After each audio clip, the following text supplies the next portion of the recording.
Bueno, listo. Bueno, vamos a arrancar con... Vamos a continuar lo que empezamos la semana pasada, ¿sí? Pero le voy a hacer un agregado a todo esto. El agregado es el siguiente. Yo lo estuve viendo en base a una recomendación que percibí de otro lado. Oh, lo tengo a mi amigo el Capitán Toto. ¡Qué grande! Ese es mi amigo que está en cuarentena, un capo.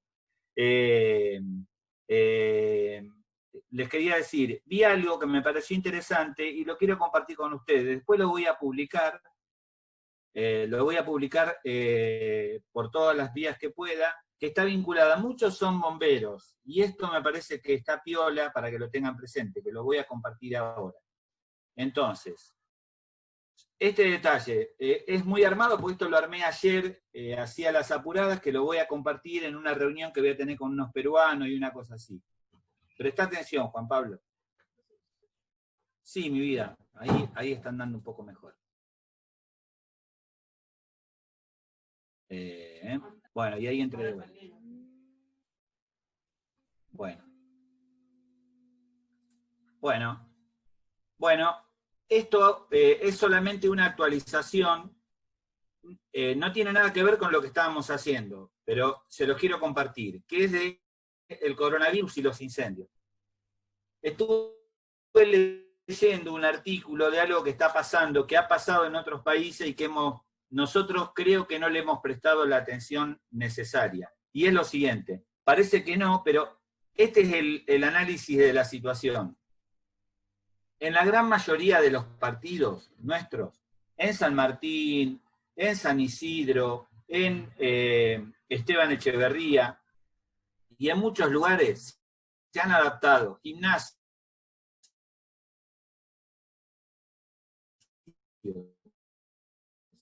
instalaciones que no estaban preparadas para internet. Un montón de lugares que obviamente, como pasó en el mundo, sirven para poder atender pacientes con un menor grado de complejidad, ¿sí? Pero se han olvidado en la mayoría de estos lados de la protección contra incendios, ¿sí? Entonces vemos que si uno tiene mobiliario de madera, panelería de madera, los colchones de goma espuma que van a estar allí, estamos incrementando una carga de fuego importante con medidas de restricción también importantes que pueden generar una trampa con gente que no pueda moverse por sus medios. ¿Sí? Si a estos pacientes les sumamos la dificultad respiratoria, vamos a tener una complicación. Si a estas condiciones de seguridad, ¿sí? A estas condiciones de inseguridad o de construcción, le agregamos, ¿sí? Le agregamos la existencia de múltiples cilindros de gases, obviamente para poder dar asistencia respiratoria con oxígeno, ¿sí? Sabemos que cualquier fuga de un gas oxidante como el oxígeno va a favorecer la rapidez de la combustión. Y al favorecer la rapidez de la combustión, lo que hace es facilita la propagación de un incendio. Otra cosita más. Los pacientes algunos de ellos van a tener dificultades para movilizarse. Entonces se va a agravar el tema de la respuesta. Y el personal que trabaje en estos lugares tal vez tenga poca o nula capacitación en lo que es el combate de un fuego incipiente. Entonces, sumamos materiales combustibles, muy combustibles, espacio reducido, personal con dificultad respiratoria y algunas dificultades para movilizarse. Y me quiero detener en esta foto, que este es un centro que se generó en Lincoln, provincia de Buenos Aires. Si ustedes miran, estos estufas que tienen gas natural, gas licuado de petróleo, las garrafas, que son como unos paraguas, que la verdad que calefaccionan un montón. Pero lo que les quiero significar es que los gases de combustión, los subproductos de combustión van a quedar en el interior de la sala. Seguramente, esto obviamente fue pensado con la mejor intención, pero acá estamos hablando de qué puede pasar, nada más, adelantándonos. ¿Por qué me detuve con todo esto? ¿Y qué me hizo repensar este tema de la adaptación de los sitios? ¿Sí? Me hizo repensar en esto que está pasando. En algunos hospitales existentes, ¿sí?, se están sobreexigiendo un montón de equipos que van a ser equipos eléctricos. ¿Por qué les cuento esto? El funcionamiento de los respiradores, con la demanda de los hospitalaria, van a estar a su máxima expresión. ¿Sí? Entonces, puede pasar que se incremente la probabilidad de un fallo eléctrico y con la consecuente generación de accidentes eléctricos y accidentes eléctricos con un potencial incendio. ¿Sí? Bien. A ver, ¿y esto por qué lo cuento? Porque digo, si hay un principio de incendio y hubiera un extintor y alguien lo quiere combatir, lo primero que sabemos es que en un espacio reducido y para reducir la propagación tenemos que evacuar la gente. ¿A dónde vamos a llevar todos esos pacientes que están con COVID positivo? ¿En qué lugar los vamos a ¿escuchás bien?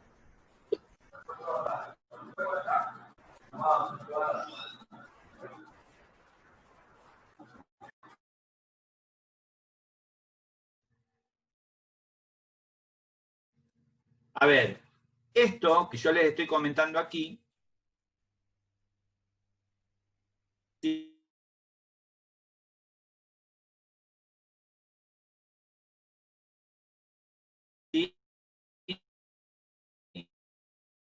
me baso en dos incendios, ¿sí?, y sus unidades intensivos en Moscú, y otro. Les contaba que la situación que me motivó a darle una vuelta de tuerca a esto fue en estos incidentes que hubieron en dos hospitales, uno en Moscú y otro en San Petersburgo. ¿Sí? El primero de ellos motivó la pérdida de una vida, ¿sí?, y la evacuación de cerca de 200 pacientes. Y en San Petersburgo fallecieron 5 personas y evacuaron otros 150 pacientes. Entonces, si esto ya está pasando en otro lado, nosotros tenemos que pensar, ¿por qué no nos van a pasar a nosotros? Y ahí es donde nos preguntamos qué participación tuvimos en la inspección de estos lugares para tratamiento de potenciales contaminados o infectados con el COVID-19. ¿Sí?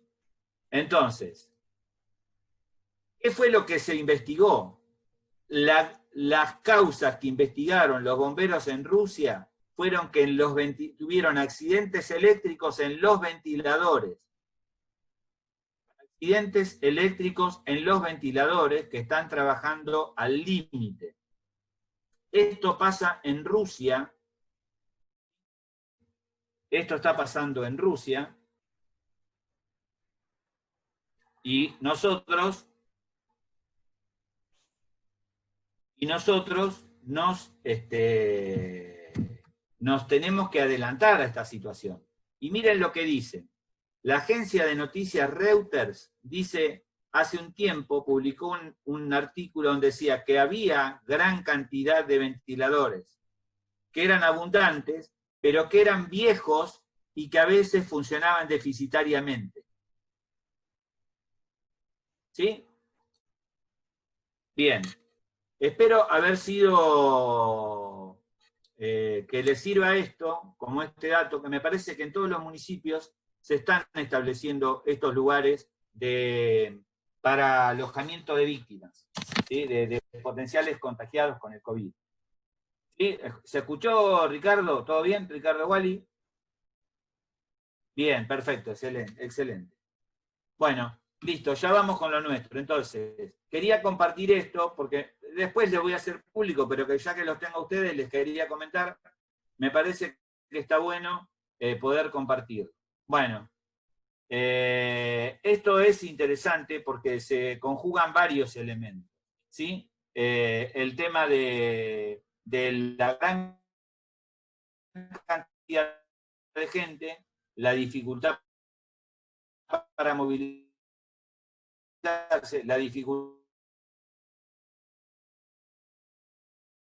Entonces, uno puede pasar. Como medida, ¿qué hicieron en Rusia? Suspendieron el empleo de una marca de un respirador. O sea, ¿qué les quiero decir con esto? Que está bueno adelantarse al problema, ¿sí? Y de ver cuáles son los mecanismos de respuesta. Hoy, por otro tema, y finalizo y empezamos con la actividad. Estuve en los bomberos de Esteban Echeverría. A ver, si hoy alguien llama al 911 en Esteban Echeverría, con todas las vueltas que hay en 911, hoy tardan aproximadamente más o menos 20 minutos en que le llegue el aviso a él. Esto es de verdad.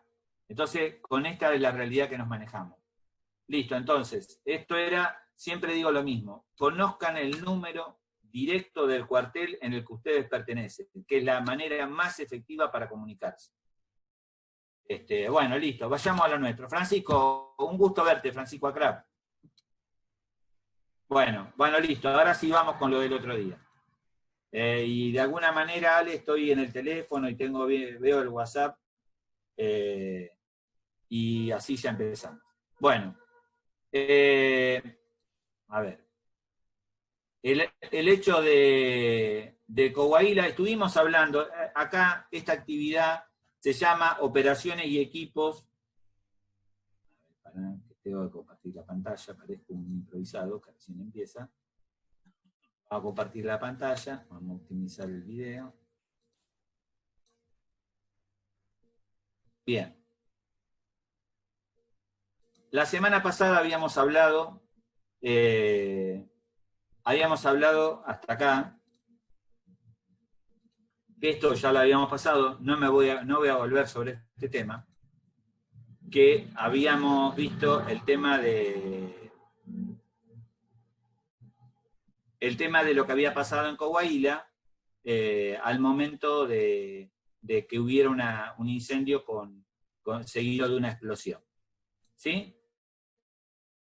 Vamos a presentar en este momento. Pero a raíz de este comentario, y gracias a Juan Pablo Garoto, ¿sí? Él me pasó este dato, que es algo que no es tan frecuente, que es que en Villa María tuvieron el hallazgo de una caja, ¿sí?, de 25 kilos de un explosivo que se utiliza, ¿sí?, en minería o en las canteras. Entonces me parecía importante que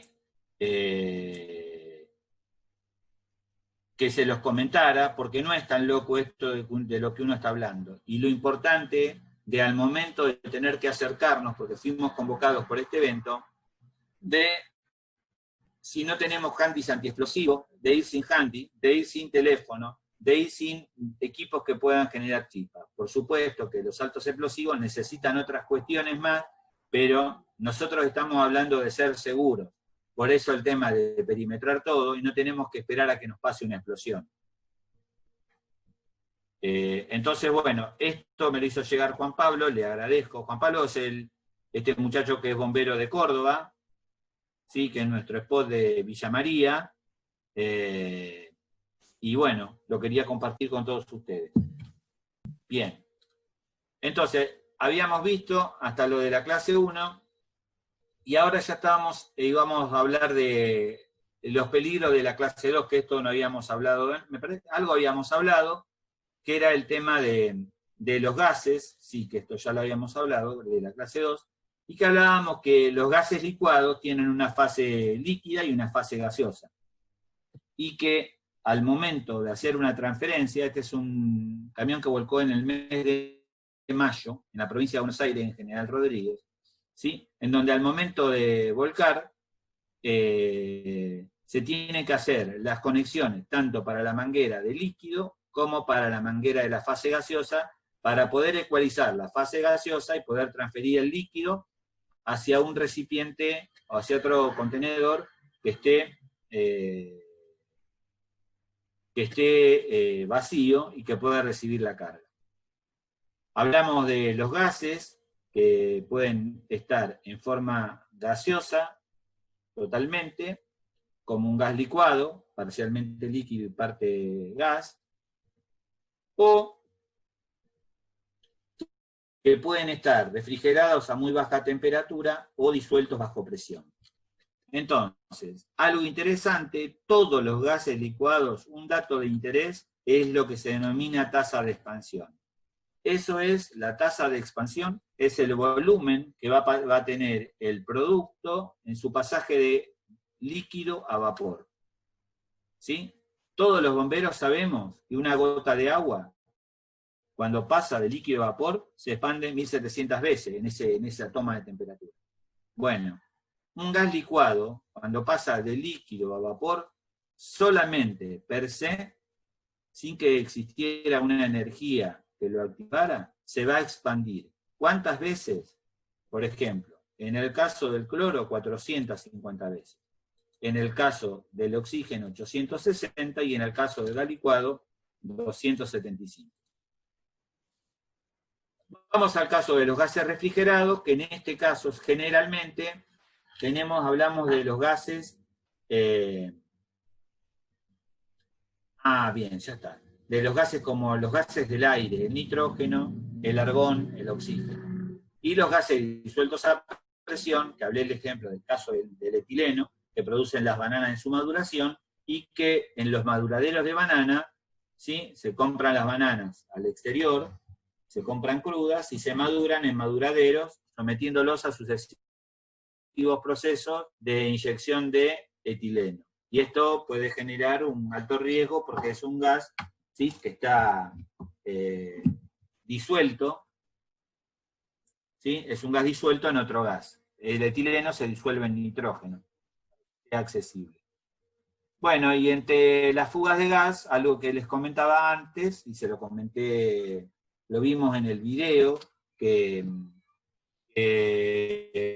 les pasé el primer día, con el tema de la muerte del policía, les pasé el gas que en algún momento parecía que dejaba de salir el gas, y esto es por el enfriamiento súbito que se produce en la zona de pérdida, y que al enfriarse de una manera tan importante genera un tapón de hielo. ¿Sí? Esto mismo lo vamos a ver cuando un recipiente se vacía. Entonces esto nos está hablando del nivel de líquido que tiene el producto. En este caso, esto es un cilindro de cloro, y nos está hablando de la cantidad de cloro que tiene en ese momento. Recordemos que los gases pueden ser inflamables, no inflamables o tóxicos, y que cada uno va a tener una condición. Vuelvo a agradecer a los bomberos de Pérez, de los cuales me surtía este anemoscopio, que me encanta, para mostrarlo, y que hago una relación con lo que dice la guía de respuesta en la tabla 3, para relacionar la velocidad del viento, ¿sí?, lo que vemos si tenemos este anemoscopio, tenemos una manga que nos mueva las ramas, el pasto o algo, para que nos dé una idea de la velocidad del viento y de la dilución en el aire. Esto lo pasé, ya me vino a la memoria todo lo que hice, que el gas ocupa todos los lugares, y lo de la densidad de vapor y de los límites de inflamabilidad, que muy bien lo explicó Eduardo Jamur en la pericia, ¿sí?, que siempre uno habla con los límites de inflamabilidad, siempre hace referencia en los instrumentos al límite superior de explosividad. Quiere decir que cuando uno llega al LEL, recién ahí se empieza a acercar a lo que empieza a ser una atmósfera inflamable. ¿Sí? Entonces, todo esto ya lo dije, no los voy a aburrir nuevamente, no les voy a repetir las cosas. Les conté que los gases se van a posicionar en referencia con el aire se toma con valor 1, si pesa más que 1 va para abajo, si pesa menos que 1 va para arriba. Ven el ejemplo del gas licuado, que en el caso de una fuga de una garrafa en el interior de una casa va a ir hacia abajo, y que si hubiera ¿sí? Una fuga de GNC, el GNC tiene un 96% de metano, consecuentemente se va a ir para arriba, y ante una explosión de volumen seguramente se pueden volar los techos, como dijo muy bien el bardo en su pericia, ¿sí? Porque ocupa todos los espacios superiores e inunda de arriba hacia abajo. Bien, en cuanto al rango de inflamabilidad, esto un poco lo comenté, es el margen en el cual se puede generar la inflamación de una mezcla aire-combustible, y hay rangos que son muy amplios, como el del acetileno, por ejemplo, o como el del monóxido de carbono.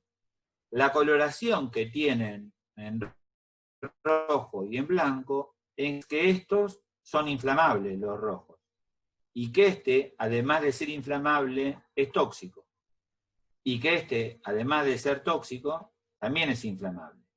O sea, todos los gases hidrogenados son inflamables. ¿Sí? Pero en este caso hago la salvedad de que también son tóxicos. Y hay que tener una explosión de volumen en el aire, que es a veces lo que pasa cuando hay ese humo tan negro y tan turbulento, que hay tanto monóxido sin mar, favorece la posibilidad de que exista una explosión de humo. Bien, hablamos, ya había pasado el video. Este es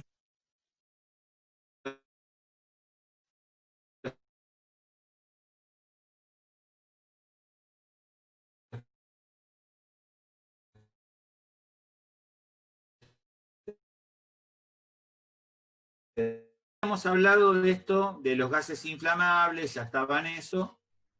Entonces decíamos que la mejor protección para un gas inflamable es la de usar un equipo de bombero, el equipo de estructural, ¿sí? Y protegerse siempre con el protector respiratorio. Puede haber una fuga de gas, pero lo más importante de todo esto es que nosotros, si estamos en una fuga de gas, que tengamos puesta la capucha, la monjita. ¿Por qué? Porque las deflagraciones no avisan y son muy rápidas.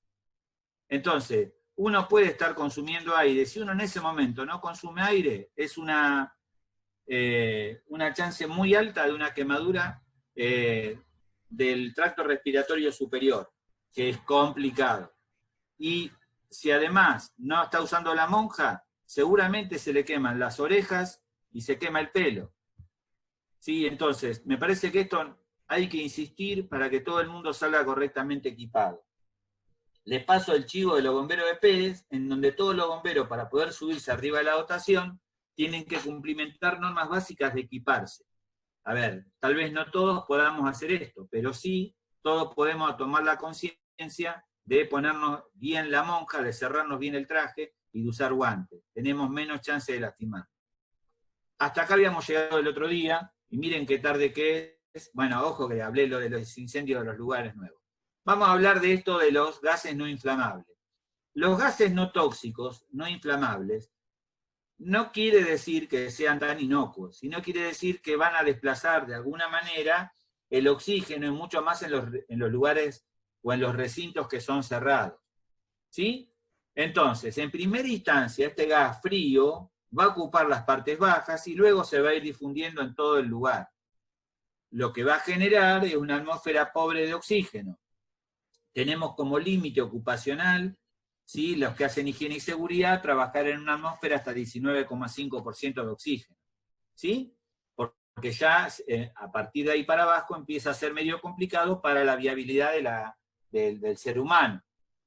Y lo que nos puede provocar es lo que denominamos la asfixia simple, en donde no existe oxígeno para poder tomar. Ejemplo de eso, el nitrógeno, el dióxido de carbono, el argón en un espacio cerrado.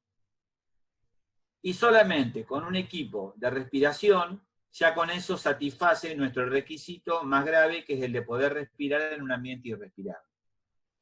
Parece muy sencillo, pero un bombero nuevo, que no tiene mucho entrenamiento en el empleo de los equipos de respiración autónoma, tal vez meterlo en un ambiente con baja concentración de oxígenos es como incentivar al demonio para que pueda pasar algo. Cuando digo que uso un traje de protección contra el calor, solamente lo del estructural, solamente lo digo por un tema de que los trajes son robustos y que si uno se arrastra o se mueve por el piso, seguramente no se le va a romper la ropa, simplemente por eso. En cuanto al comportamiento de estos gases, son todos gases más pesados que el aire. Al ser más pesados que el aire, inundan el espacio de abajo hacia arriba. ¿Sí? Lo que podemos ver es como lentamente se van apagando las distintas velas, ¿sí? Y acá tenemos el combustible, el pabilo de la llama, que es lo que está encendido, y el comburente, que es el oxígeno del aire.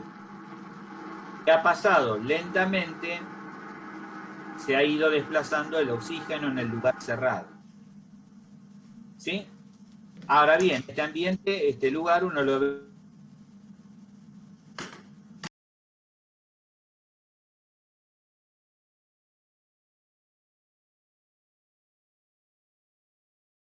en donde se queda acumulado el dióxido de carbono, ¿sí? Hace que uno pueda morir por asfixia simple. Y lo que va a pasar en este tipo de eventos es que baje alguien a buscarlo. O sea que en estos lugares siempre hay más de una víctima. Esto siempre va a pasar ¿en dónde? En lugares donde sean cerrados. Ahora, ¿cómo puede ser inestable? ¿Me escuchás bien, Ale, ahí? Sí.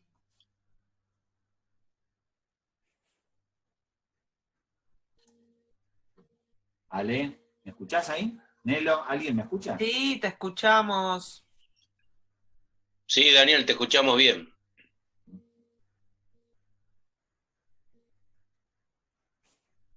Les hablaba esto de los gases tóxicos, de los gases no inflamables no tóxicos, y acá siempre uno dice, esto no nos puede pasar. ¿Sí? Entonces, miren, este evento pasó en Alemania. ¿Qué fue lo que pasó? ¿Sí? Un camión que llevaba, ¿sí?, un gas no tóxico, no inflamable, se le rompió una válvula y empezó a liberar su carga en un centro. ¿Qué es lo que nosotros vamos a encontrar en este lugar de alta densidad poblacional? Un montón de gente, ¿sí? Un montón de gente que pueda quedar asfixiada o que pueda estar en el piso, que no pudo salir de su lugar, y donde va a llegar la primera dotación de bomberos y va a tener que empezar a empezar a hacer maniobras de búsqueda, ¿sí?, contando solamente con el equipo de respiración autónoma, que se le va a terminar pónganle en 40 minutos, seamos generosos. Y va a tener multiplicidad de víctimas y va a tener que resolver. A ver, ¿hasta ahí me escuchás bien, Ale? Sí, Dani, se te escucha bien. Ah, listo. Bueno. Bien, entonces, en este caso, esto no es algo que sea como a veces dicen los bomberos, este es un fantasma. No, esto puede pasar. Y esto yo se lo cuento a los chicos, a los futuros bomberos de la ciudad, cuando les doy clase, que les comento que esto puede pasar, y la maniobra que uno puede hacer es cargar gente en los ascensores de los edificios y llevarlo a los pisos inmediatamente superiores, y se terminó el problema. Pero esto es un escenario que involucra materiales peligrosos y que puede generar la pérdida de un montón de vidas humanas. Y hacer esta maniobra se hace una maniobra en equipo, como mínimo de 2 personas. Ya vimos los gases no tóxicos. Ahora vamos a ver los gases tóxicos. Los gases tóxicos están caracterizados por este pictograma de transporte de color blanco o por este pictograma del SGA, del Sistema Globalmente Armonizado, de clasificación y etiquetado de productos químicos. Bien, ¿qué es lo que vemos? La mayoría de los gases tóxicos, ¿sí?, pueden provocar la muerte de las personas por algo que se llama asfixia química o por algo que también se llama, sea el comportamiento como un irritante pulmonar. Entonces, ¿qué es lo más importante con todos los gases y con los líquidos que se evaporan? La dirección del viento. Luego de eso, ¿sí?, vamos a tener un dato que nos puede llegar a servir, que es para entender la peligrosidad del gas, es la concentración letal 50. que es la concentración que mata al 50% de la población expuesta. ¿Sí? Bien. Entonces, este dato es no menor. Por ejemplo, el día que hablamos del cloro, esto es cloro en el interior de un recipiente de vidrio. Esto en una farmoquímica en donde se utiliza como una materia prima para hacer un insumo. Solamente se lo quería compartir para que uno lo viera. Bien, miramos un poquito más. Un gas tóxico, tal como dije, implica el empleo del mayor nivel de protección personal, que sería el nivel A de protección química. ¿Sí? Pero ahora, ¿qué pasa? El nivel A es excluyente, o sea que sí o sí en lugares cerrados. ¿Sí? Por ejemplo, a veces nos pasa en las ciudades donde hay frigoríficos que están refrigerados que utilizan amoníaco, y al utilizar amoníaco, el amoníaco sabemos que es un gas tóxico y corrosivo. El amoníaco rápidamente es un gas más liviano que el aire, tiene una densidad de vapor de 0.6, entonces ese se va hacia arriba, inunda todos los lugares, pero es un gas que es tóxico y corrosivo. En lugares cerrados, indudablemente, el nivel A de protección química es lo mejor. Pero uno puede variar el nivel de protección de acuerdo a la expertise y a la capacitación y al entrenamiento que tienen, y fundamentalmente al lugar, capacitación y entrenamiento. ¿Por qué? Porque si la dirección del viento uno la tiene a su favor o juega con ese factor, va a ingresar por el lugar que no se va a ver afectado, seguramente va a venir con un B, ¿sí? Y que puede trabajar. Esta foto es una foto vieja mía, o sea, antes de que yo me fuera de la Brigada de Riesgos Especiales, o sea, antes de que me fuera allá, que era un escape en el interior de un escape de amoníaco en el interior de un depósito, de un frigorífico, donde lamentablemente esta fuga de gas ocasionó un fallecimiento. Bien, ¿qué les cuento? Vamos con escape de gases tóxicos. De acuerdo a donde ocurran, interior de cámaras, interior de frigoríficos, indudablemente, para trabajar en ese lugar hay que estar con equipos encapsulados, con trajes que conformen el nivel de protección química. Si uno trabaja en un ambiente abierto, como vamos a ver más adelante, vamos a ver que uno puede, en base a los conocimientos de la gente, al entrenamiento y al lugar, puede variar este nivel de equipos de protección. ¿Qué les quiero contar además? Bueno, algunas cuestiones particulares de los transportes de gases. Los transportes de gases bajo presión, para evitar que estalle el recipiente ante una sobrepresión provocada por un incendio o por un incremento de presión desmedida, en el domo, en la parte superior, tienen válvulas de alivio de presión. Estas válvulas de alivio van a variar de acuerdo al tipo de recipiente o de transporte. Por ejemplo, si es un tractor es el camión solo, el chasis solo, que transporte gas, puede tener entre 1 y 2 válvulas de alivio de presión. Mientras que un semirremolque va a tener seguramente 3, como mínimo 3 válvulas de alivio de presión.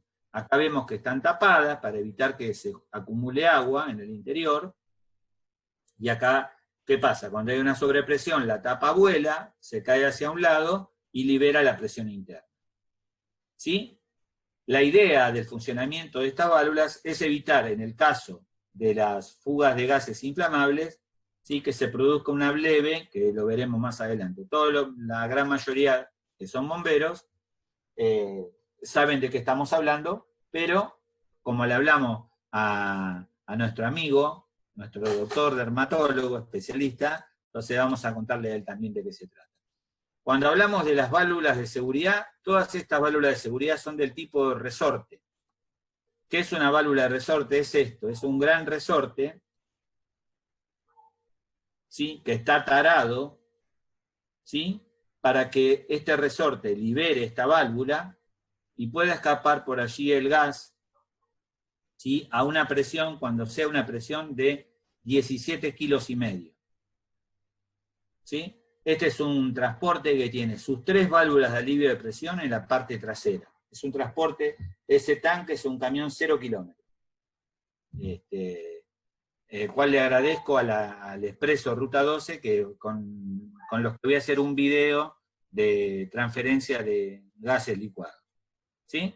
Entonces, este resorte, con el aumento de presión, se comprime, ¿sí? Y provoca la liberación del gas. Cuando baja la presión, el resorte se afloja y cierra la salida. Bien, entonces, acá vemos cómo están abiertas las válvulas de alivio de presión, pero acá hubo un efecto mecánico en donde el camión volcó, se arrastró, y al arrastrarse se rompió el tanque. El gas salió, se metió por la zanja y por una alcantarilla hasta la casa, que había un elemento encendido, esto fue en Luján de Cuyo, y ahí se encendió y vino hacia atrás la llama. Recordando que siempre y ahí está el otro, que no lo marqué, ¿no? Bien, estas válvulas de alivio de presión van no solamente en los gases inflamables, van en los gases tóxicos y en los gases no inflamables. ¿En qué varía la válvula de alivio de presión en el caso de los gases tóxicos o corrosivos? Varía en que uno no va a tener un resorte, porque ese resorte puede ser atacado por la corrosividad. Entonces va a tener seguramente un dispositivo de alivio con un bimetal que lo obture hasta determinada presión, y ese bimetal no es atacado por la corrosividad o por la agresividad del gas que está en el interior. ¿Sí? Bueno, en este caso, acá hablamos de dióxido de carbono, ¿sí? El 2187 caracteriza al dióxido de carbono, y el dióxido de carbono está caracterizado como un gas refrigerado. Quiere decir que está a menos de menos 70 grados centígrados. ¿Sí? Acá vemos otro ejemplo de otro transporte de dióxido de carbono, y acá están las válvulas de alivio de presión. ¿Qué recordamos? Si vemos un camión que está fumando por la válvula de alivio de presión, o que se abrieron, y nosotros nos vamos a acercar, obviamente para acercarse acá, para hacer algo, para ir a buscar al chofer en la cabina, tenemos que venir con un equipo de respiración, porque si no nos quedamos tirados en el piso. ¿Sí? Entonces, bien, ¿qué pasa cuando se abren estas válvulas de alivio? Cuando se abren las válvulas de alivio, puede pasar algo así. O sea, que si yo les contaba a ustedes, esto que pasó en Rusia, en los hospitales de Moscú y de San Petersburgo, si uno observa que esto mismo pasa en otro país, uno tiene que evaluar la complejidad que ocurriría cada uno en su jurisdicción. O sea, esto uno lo debería pensar y establecer, o dentro de las capacitaciones, para hacer más alegres e interactivas las capacitaciones de materiales peligrosos, trabajar con su equipo, con sus compañeros de cuartel, con sus compañeros en donde sea, o en la empresa, con los riesgos propios que tiene cada empresa. Entonces, esto quiere decir que este hecho puede pasar. Pero si uno no ve esto y ve el comportamiento, porque esto también puede pasar, y esto en la ciudad de Buenos Aires hay instalaciones de este tipo. ¿Qué pasa cuando se dióxido de carbono en un lugar? Para no ver solamente algo que podría pasar por ahí.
A ver, esto, ¿qué quiero significar con esto? Ustedes vieron en este video que era una instalación fija a base de anhídrido carbónico que se utiliza para extinguir incendios en lugares cerrados. Ahora bien, hacen el recuento del personal y faltan 2 empleados.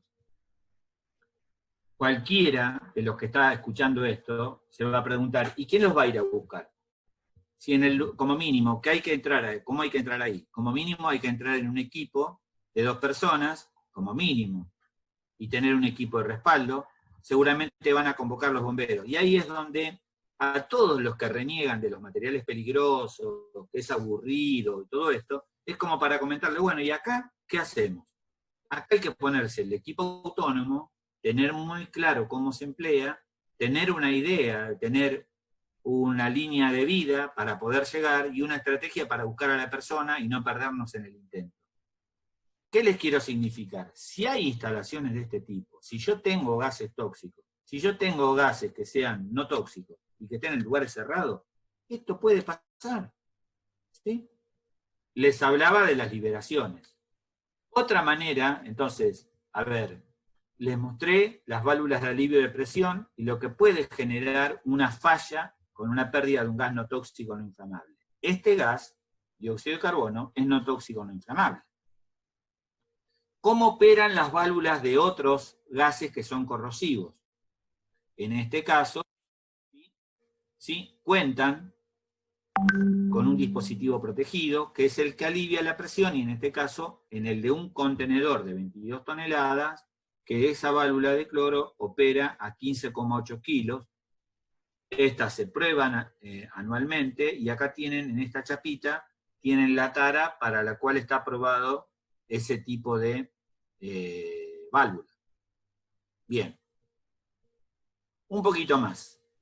Estos mismos dispositivos son estos termofundentes que están dispuestos en los tubos de 68 kilos, en los contenedores de 1 tonelada, y que están pensados para que los recipientes bajo presión no estallen. No estallen. Y estamos hablando de recipientes que son, por ejemplo acá, es un gas extremadamente tóxico. ¿Por qué cuento esto? Siempre digo, ¿cuál sería el escenario? El escenario es este. Hay un auto que se incrusta debajo del camión y se prende fuego, o se prenden fuego las duales del camión. Si alguien se acuerda de los materiales peligrosos, puede decir, no hagamos nada porque hay un material peligroso que es un gas muy tóxico. Entonces no hace nada. Si no llega a hacer nada, la combustión de las cubiertas va a hacer que se fundan este bimetal, y que antes era un incendio de un vehículo o de las cubiertas, y luego se convierta en la liberación de un montón de recipientes que empiezan a fugar gas tóxico. Por eso la importancia de que todo el personal tenga que conocer por qué tiene que conocer aspectos mínimos de respuesta ante emergencias con materiales peligrosos. Bien, cuando les contaba esto, de las consideraciones de importancia ante las emergencias, ¿sí? Las válvulas, las aperturas de las válvulas pueden ocurrir por un incremento de presión, por el calor, o por el aporte de la temperatura ambiente que sea elevada, y que uno tenga un recipiente muy lleno de gas. En este caso, ustedes observan un transporte de un gas muy tóxico. Allá arriba hay un señor, ¿sí? El que le toma la foto soy yo, esto ya había pasado. Y si ustedes miran esta segunda foto, ahí está colocado el kit de emergencia sobre la válvula de emergencia. El kit de emergencia sobre la válvula de alivio de presión, sobre la válvula de seguridad. Esto es a la altura de Ramallo. Para acelerar la descarga en este transporte, lo que se hizo fue inyectarle nitrógeno, que desplazaba el cloro, pero quedó muy cargado con nitrógeno. Ese día hacía 35 grados de calor, y en el trayecto entre Rosario y Buenos Aires, a la altura de Ramallo, se le abrió la válvula de alivio. El chofer, que tenía muy buena capacitación en el empleo de equipos de respiración, él observó que se le sintió un ruido y vio que una nube que salía un color verde, salió de la ruta, se puso el equipo de respiración autónomo, se subió a la carlinga del camión y él solo puso el capuchón de seguridad. Impresionante. Mejor que un montón de bomberos. Mejor que un montón de gente. No lo digo hablando mal de la bombera, por supuesto, pero lo cuento. Uno solo, con un equipo de respiración autónoma, hizo esto. Por eso, si uno cuenta con 2 bomberos que están entrenados en usar equipos, esto es fabuloso y sale espectacularmente bien. Esta misma válvula de alivio es la misma que operó, en este caso, con este recipiente de gas, en donde vemos el gas crudo, hasta acá, y la llama en donde entra en contacto con el oxígeno. Si nosotros vemos, un poco, a ver, a todos los que ya saben de esto, a ver, voy a salir de ahí así le veo las caras, a todos los que ya saben de esto, Ignacio Correa y todos los que andan por ahí dando vuelta, solamente un mini refresco, ¿sí? Cristian Goldfeld, todos los que andan por ahí, Diego Fernández, a todos le vamos a, es un mini refresco, ¿sí? Bueno, ¿están todos de acuerdo con esto de que hagamos unas evaluacioncitas, una cosa así chiquitita? Es impresionante. Muy bueno. Ahí va el compromiso. Bueno, a ver. ¿Algún comentario? ¿Algo que hacer? A ver, acá yo sé que son buenos, hay un montón de gente muy buena. ¿Algún comentario, algo para refrescar? Cualquiera puede participar, oprime la barra espaciadora y se ve. ¿Sí? Nada, César Peterson, nada, con esa cara así de póker, nada, bueno, listo. Vos, Francisco, algo para comentar. Francisco Acrap es el responsable de materiales peligrosos de la provincia de Santa Fe. ¿Está? Que está. No, por ahora buenísimo, viene muy bien todo, así que gracias por todo. Bueno, listo. Si alguno quiere comentar algo, bienvenido sea. Levanta la mano. Lo tenemos a Leonardo Amante, que es nuestro capo. Leonardo, la capacitación está para vos, para contarte qué es una bleve. Que acá tengo un montón que lo van a hacer mejor que yo.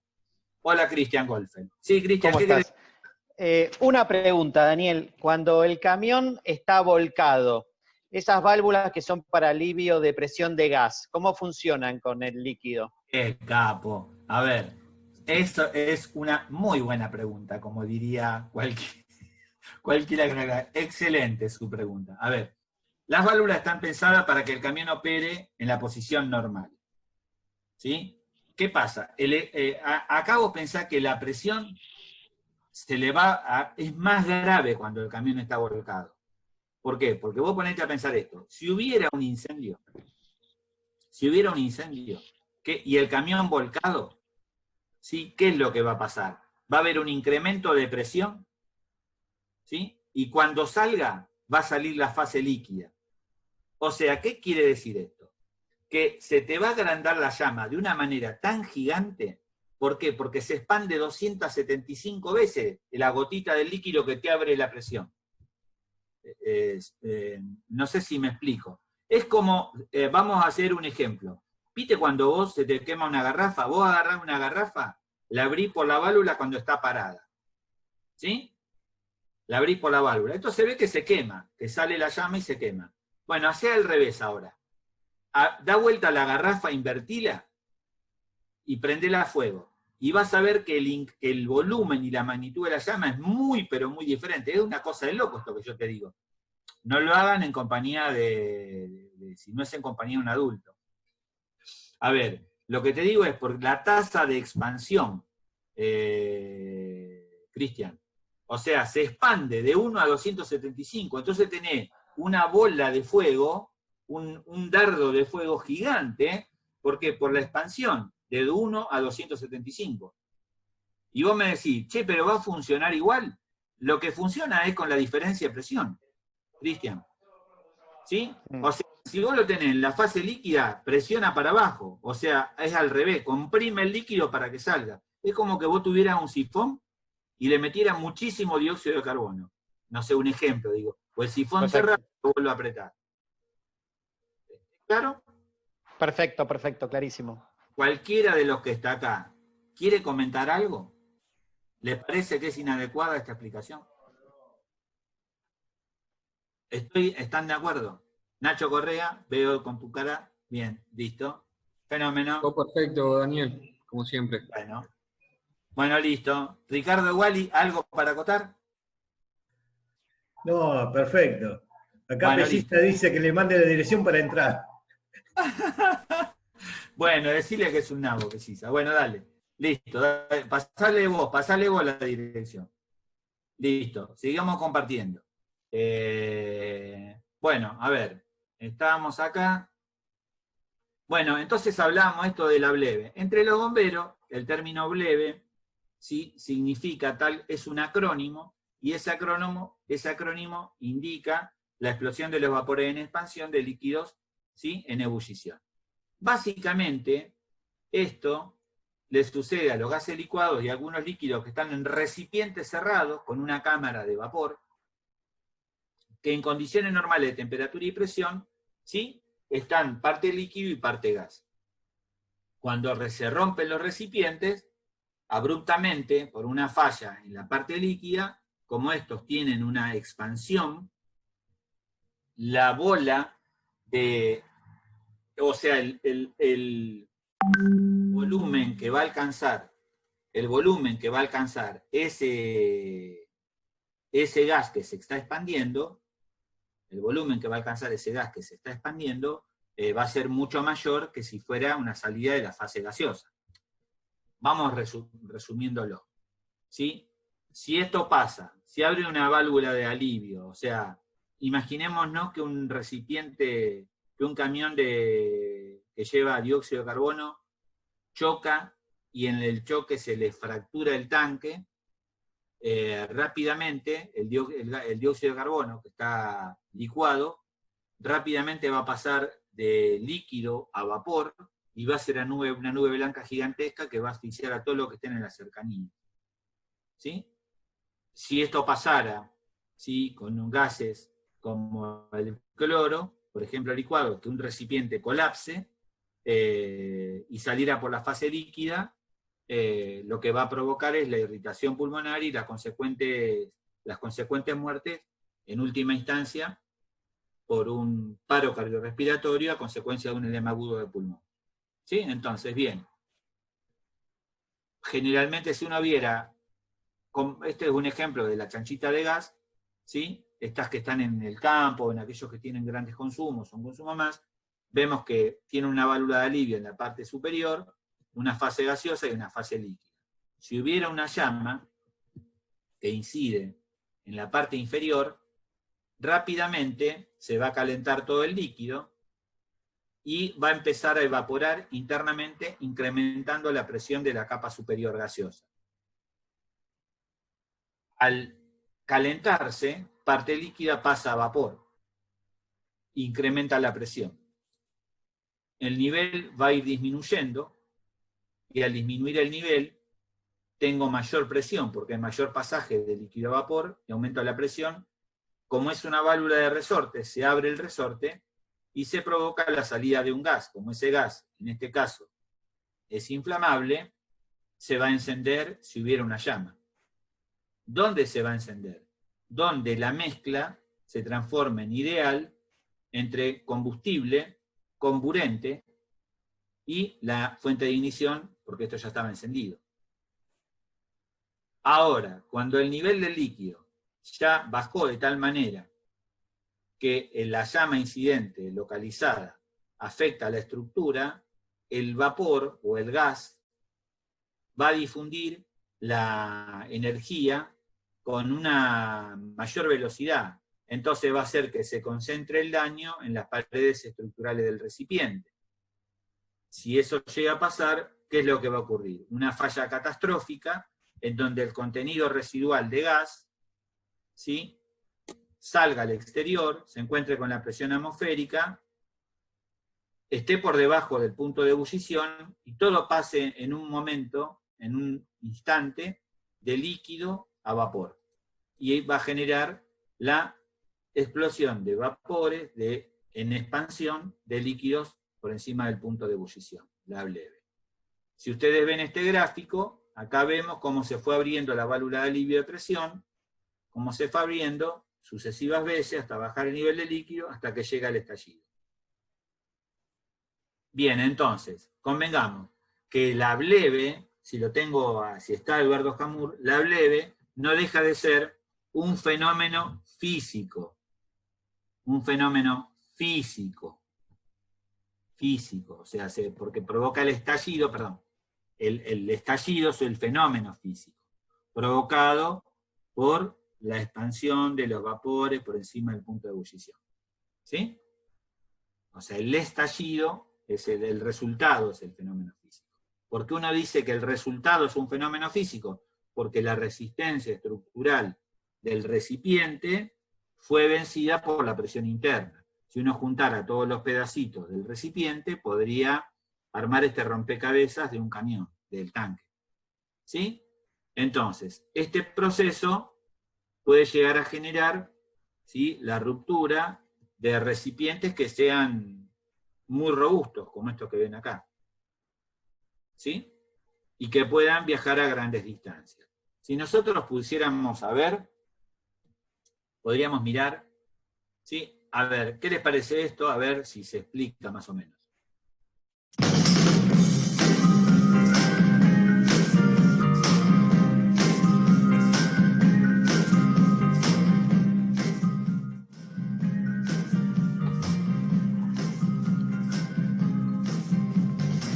Cuando un tanque conteniendo gas licuado o un líquido en un recipiente cerrado es expuesto a calor en forma sostenida, el líquido en su interior hierve, aumentando la presión interna, motivo por el cual se activará la válvula de alivio de presión durante el exceso de dicha presión. Como consecuencia de la apertura de la válvula, la presión interna decrece y por ende se provoca el cierre de la misma. Mientras tanto, el contenido del líquido continúa bajando, incrementándose nuevamente la presión interna, lo que determina otra nueva apertura de esa válvula de alivio, pero ahora con un sonido más agudo y una llama más alta, producto de la mayor presión. El líquido residual absorbe temperatura y se evapora internamente, quedando el nivel del mismo por debajo de la llama, lo que torna el escenario en más inseguro, debido a que ahora son los vapores los que reciben el calor de la llama incidente, lo que genera la fatiga del material y la consecuente falla catastrófica, que permite la salida del gas comprimido y lo que quedaba en estado líquido, que rápidamente se transforma en vapor generando una bola de fuego, que se enciende rápidamente. Además, el calor radiante puede generar incendios en el entorno, como también se pueden observar fragmentos del recipiente que salen disparados a gran velocidad con la posibilidad de generar heridas en las personas que se encuentren en cercanías y daños secundarios en su trayectoria. Todo este fenómeno ocurre rápidamente y se denomina BLEVE, por sus siglas en inglés, Boiling Liquid Expanding Vapor Explosion, o explosión de vapores en expansión de líquidos en ebullición.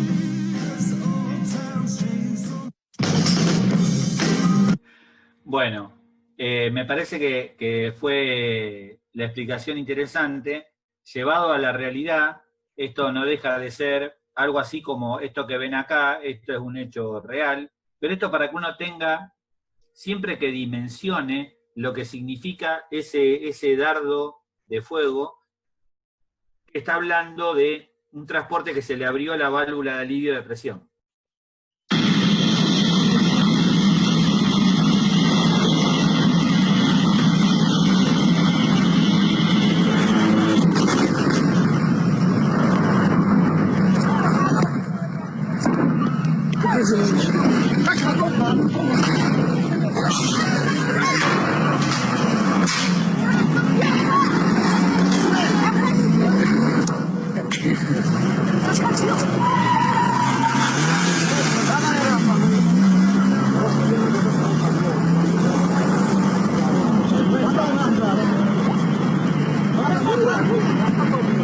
Bueno, esto nos sirve para contar. Los tanques son cilindrados. ¿Qué son? ¿Cómo son los tanques? Los tanques se arman por partes. Se cilindran las chapas y después se van haciendo soldaduras que resisten determinadas presiones. Pero ustedes vieron cómo viajó ese fragmento de tanque aproximadamente 200 metros, más de 200 metros en el aire. Entonces esto nos habla de los cuidados que tenemos que tener ante un incendio de este tipo. ¿Sí? Entonces, creo que fue bastante claro el tema de entender la bleve y ver un caso práctico, en donde uno dice, bueno, ¿qué puedo hacer?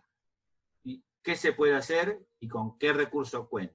Porque si uno se imagina en querer refrigerar un transporte de gas, bueno, como mínimo deberá tener la cantidad de agua suficiente como para poder intentar hacer una maniobra de esa, en el caso de que decida hacer esa maniobra en esta carga.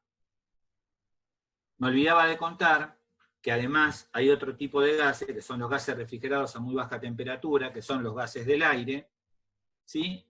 Que se transportan a temperaturas inferiores a menos 140 grados. Esas temperaturas inferiores son las que utiliza el oxígeno, el nitrógeno, el argón y el helio. Y en algunos casos, como pasó antes del 2015, cuando importábamos gas, que venían transportes gaseros que traían gas natural licuado, ¿sí? Era GNL.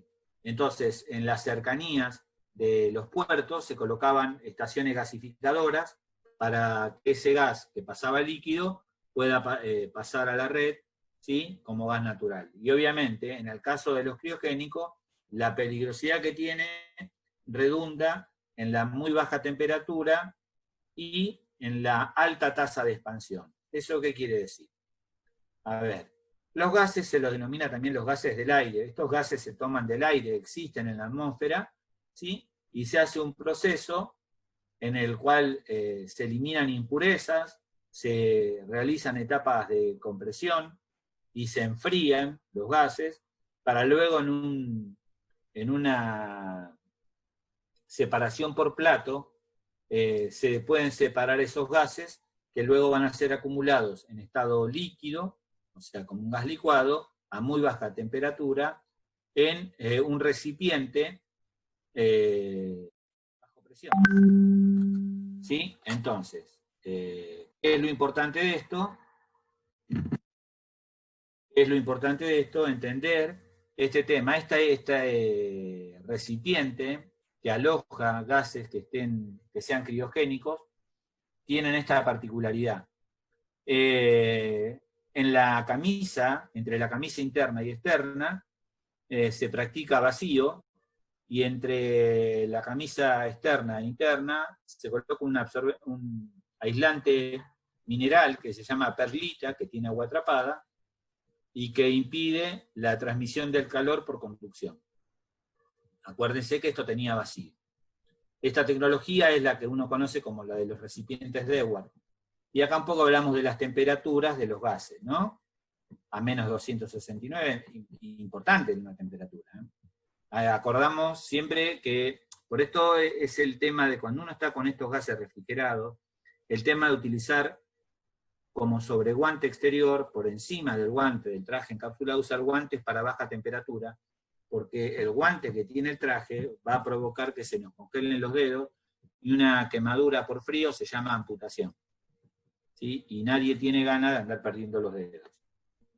Bien, cuando hablamos de esta tasa de expansión, quiere decir esto. En este caso, ese termito inocente de 10 litros de oxígeno va a generar esta fuga de 8.600 litros de gas. ¿Sí? En ese caso, ahí vemos, ¿sí? Cuando hablamos de expansión, ¿de qué estamos hablando? Y por eso la importancia de que cualquiera de los que está presente acá reconozca en sus hospitales dónde está el recipiente de oxígeno líquido para interpretar las primeras maniobras que habría que hacer ante una fuga de oxígeno líquido desde el reservorio. Si yo les contara que esto no pasó, es mentira. Esto ya pasó. Entonces hay que aprender y ahí vamos a ver algo. A ver, en este caso, Eso que ven ahí era una ambulancia. Esto pasó en la provincia de Córdoba. ¿Qué pasó con esta ambulancia? Que seguramente Juan Pablo se va a acordar. Esto pasó en el 2007. Aparentemente hubo una fuga de oxígeno en el interior. Esto es en Córdoba capital. Una ambulancia que salió en servicio por una colisión de vehículos donde estaba involucrado un móvil policial. Concurren al hospital chofer, enfermero y médico. Rescatan a 2 policías que los van a trasladar. La ambulancia arranca hace menos de 100 metros y se produce esta deflagración.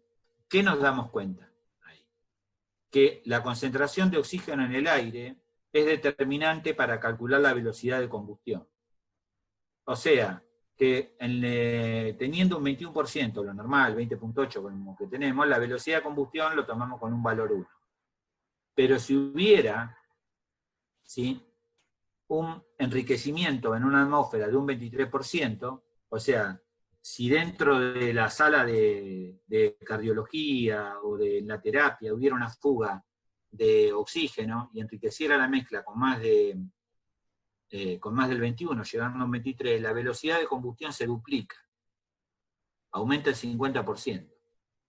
¿Sí? Y si la atmósfera se reconcentra y llega a un 40%, ¿sí?, la velocidad de combustión aumenta por 10, o sea que la deflagración es inminente.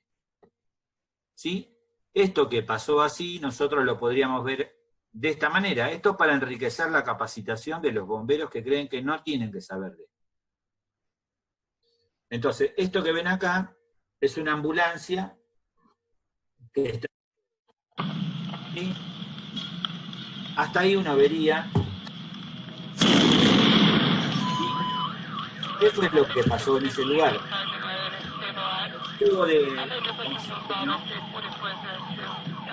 Rápidamente se funde la válvula, todo pasa, la fase gaseosa, enriquece la atmósfera y se produce esta llamarada. Entonces acá más o menos nos daría una idea de qué pasa con un cilindro de oxígeno. ¿Sí? Y a dónde nos deberíamos parar.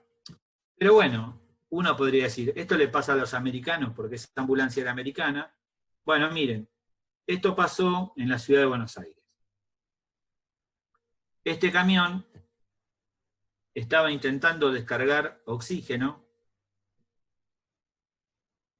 en el sanatorio Güemes. Si ustedes miran, este es el tipo de válvula de operación de los recipientes criogénicos, que son válvulas que tienen el vástago muy largo para evitar su congelamiento, ¿sí? Y si ustedes miran acá, hay un caño que está cortado. Al momento de la descarga,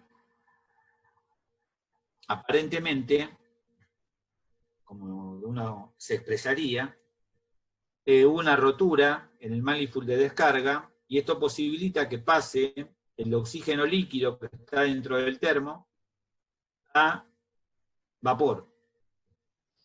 Al enriquecerse la atmósfera, el chofer intentó, fue a abrir la puerta del transporte, se prende la luz de cortesía y se produce esta deflagración.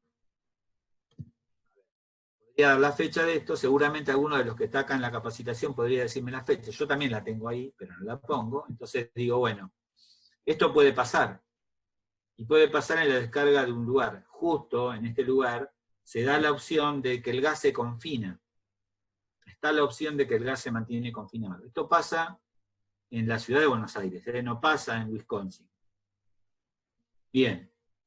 Y esto me pareció muy interesante compartirlo, porque esto no se ve todos los días. Este camión que transportaba oxígeno volcó en Santa Fe, en Zavalla, se cayó, o sea, se cae desde arriba de un puente, y como ustedes ven, obviamente ahí hay evidencia, uno ve lo que estamos mirando es la humedad del aire que está evidenciada por el enfriamiento. O sea, ahí estamos viendo. Pero eso no quiere decir que el oxígeno, ¿sí? Que la concentración de oxígeno sea mayor en otros lugares, y que va a incrementarse en la dirección a la que va el viento. La ventaja es que está en un lugar descampado y que puede fluir en distintas direcciones. Este material me lo aportaron los bomberos de Pérez, los bomberos voluntarios de Pérez, que ellos estuvieron en este evento. Y algo interesante, que lo tengo a Juan Pablo,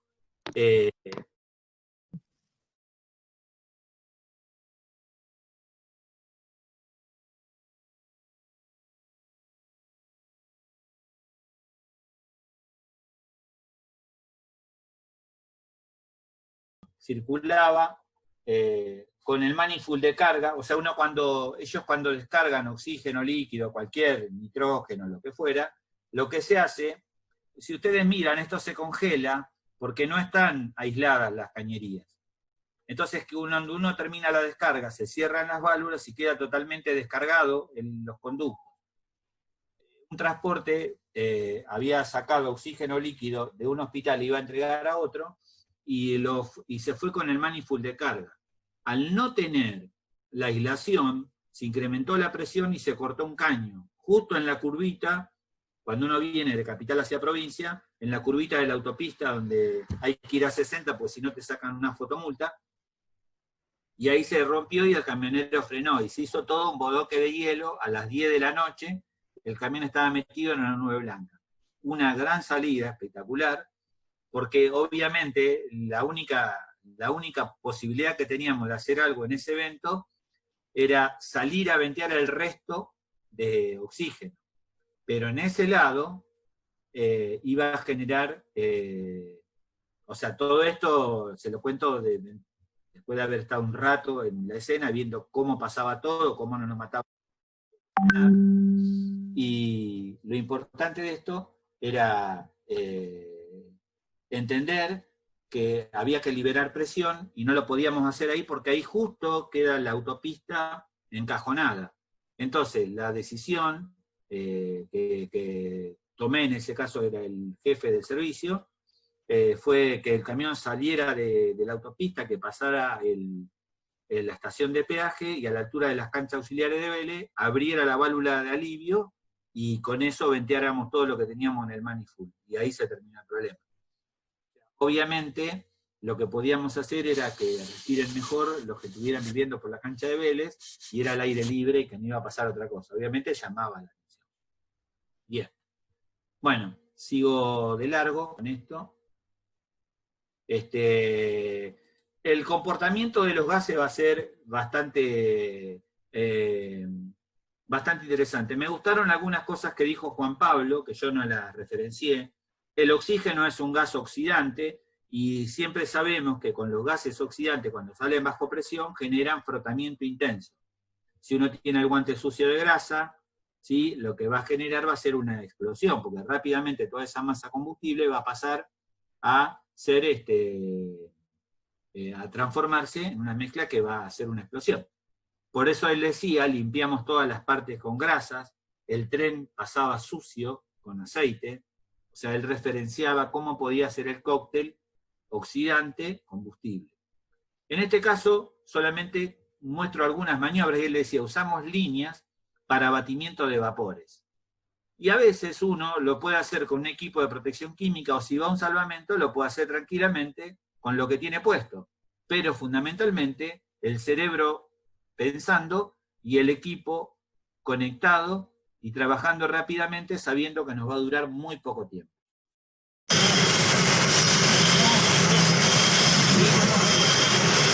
Armando niebla de agua para empezar los vapores hacia otro lado, para que nuestro grupo pueda sacar a las víctimas.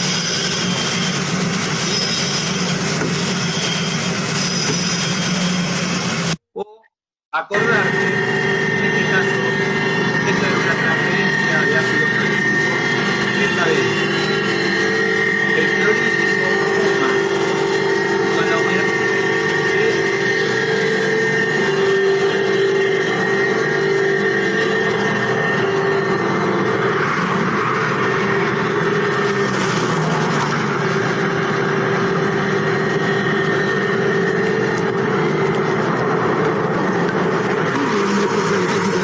ese gas que se desprende es cloruro de hidrógeno. Es un gas ácido, ¿sí? En realidad ahí se enmascara mucho la humedad, ese día había mucha humedad. O sea, si esto hubiera pasado a las 3 de la tarde, no se ve esa nube blanca. ¿Sí? Lo importante es saber que esto va a ser una condición, porque acordémonos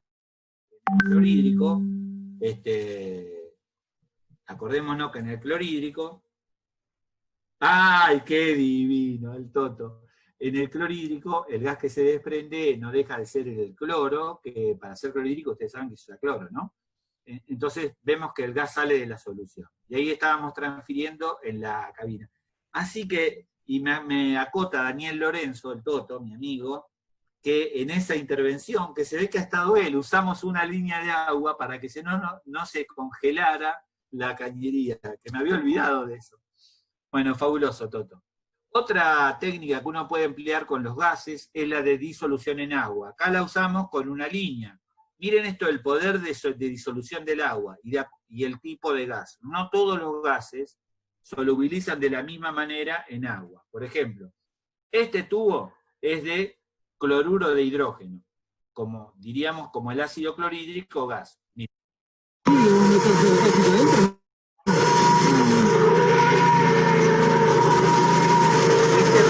Estas burbujitas eran que habíamos desarmado unos tubos de un gas muy corrosivo que se llama cloruro de hidrógeno en una solución acuosa. Entonces lo que estábamos haciendo era una solución ácida. Pero ¿qué pasaba? Era más factible manejar una solución ácida que un tubo con gases corrosivos que estaban todos corroídos y de altísimo riesgo.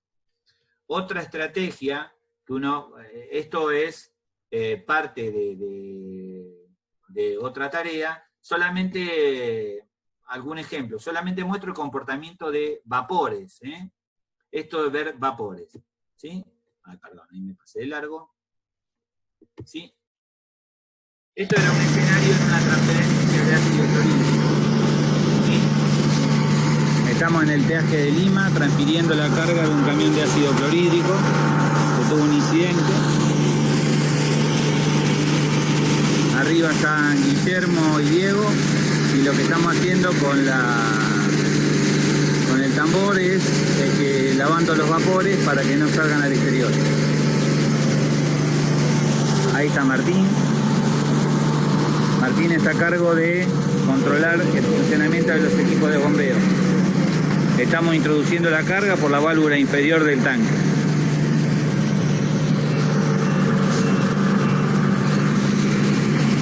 Cristian y Javier armaron el parque de materiales y la descontaminación que está en la parte delantera. Bien, un poco a ver, no sé si ustedes vieron en la foto, en la filmación,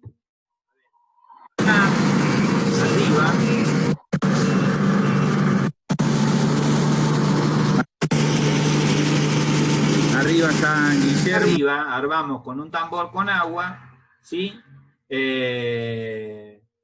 Un burbujeo de los vapores para que no salgan al exterior y queden solubilizados allí. Si uno tuviera un poco de soda cáustica, seguramente la absorción sería mucho mejor, la reacción sería más exotérmica, se calentaría el recipiente, pero también si tuviera el ideal, si estuviera refrigerada la soda cáustica y todo eso, podríamos absorber más fácil esos vapores. Pero ¿qué les quiero contar? Uno tiene que ponerse en situación. ¿Qué elementos cuenta? ¿En qué lugar? ¿Cuál es el riesgo? El riesgo ahí es de salpicadura. Uno diría, bueno, pero si normalmente se cargan los camiones con corrosivos y no se usan todos estos equipos como están acá. Claro, normalmente. Acá lo estamos haciendo en la vía pública, donde una falla, una manguera que se rompa una conexión, salpica el resto. Si están con equipo, no pasa nada. Si no tienen equipo, se van a quemar. Conclusiones, estábamos con equipo. Entonces Javi, los que no participaban, éramos 5 ese día, no 6, estaba asegurando el parque de materiales y estaba con la descontaminación que estaba en otro lado más lejano. Bien, hasta acá un poco les contaba esto del comportamiento de los gases. Y algunos temas de evaluación de las maniobras, de la emergencia. ¿Por qué? Porque algo importante es saber en qué momento llega cada uno. Para que uno, lejos de criticar o mirar un video y cosas por el estilo, solamente nos sirva todo lo que estamos acá para ver qué hubiéramos hecho nosotros y cómo podemos mejorar nuestra capacitación. ¿Por qué? Porque atrás de cada uno de estos que vamos a ver acá, que son todos hechos reales, sirva para que digamos, esto no lo tenemos que hacer. Por ejemplo, ¿sí? Les comparto, si esto está llevando de petróleo y hay fuego en las cubiertas, no deja de ser un incendio donde hay fuego en las cubiertas, donde hay que ir a atacarlo rápidamente porque se está incrementando la presión interna.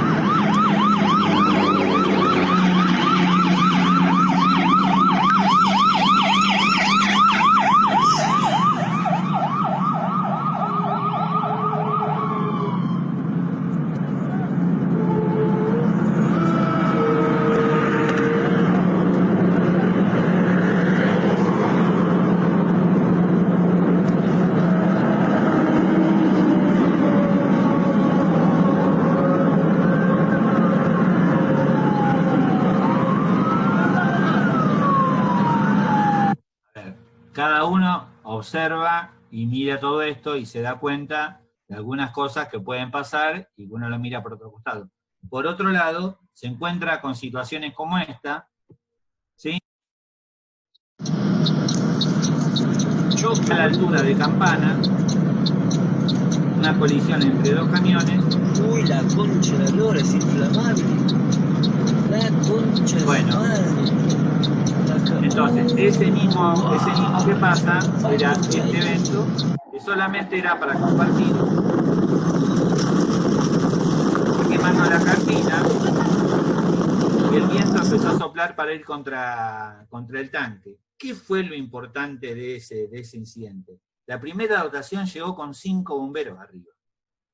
¿Sí? Y lo primero, le dieron un ataque tan intenso al camión, y pidieron refuerzo, obviamente, porque le hacía falta agua. Lo importante era que no caliente el tanque, para que no abra las válvulas de alivio. Yo les comento esto que me parece interesante, nada más. O,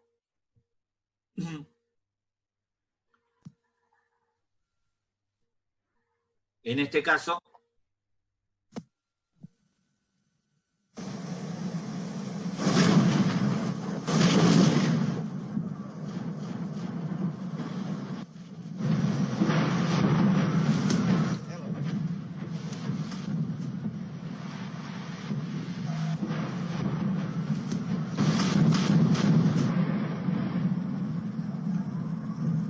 simplemente entender, donde vivimos en provincia, donde se fracciona el gas licuado de petróleo, ¿sí?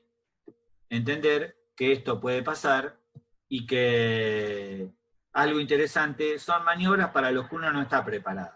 Y, vamos bien, bueno, muestro y debato algo, solamente la importancia de tener una idea de concepto, de en qué momento llegamos, cómo está la cosa y dónde nos posicionamos. Nadie tiene la Biblia ni el manual de a todo le sale bien.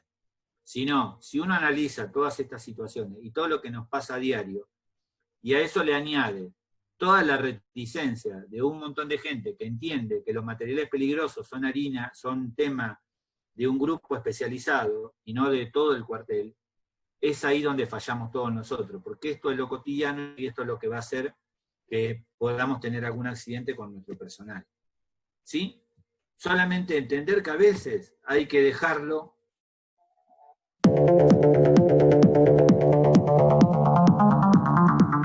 pasar. ¿Sí?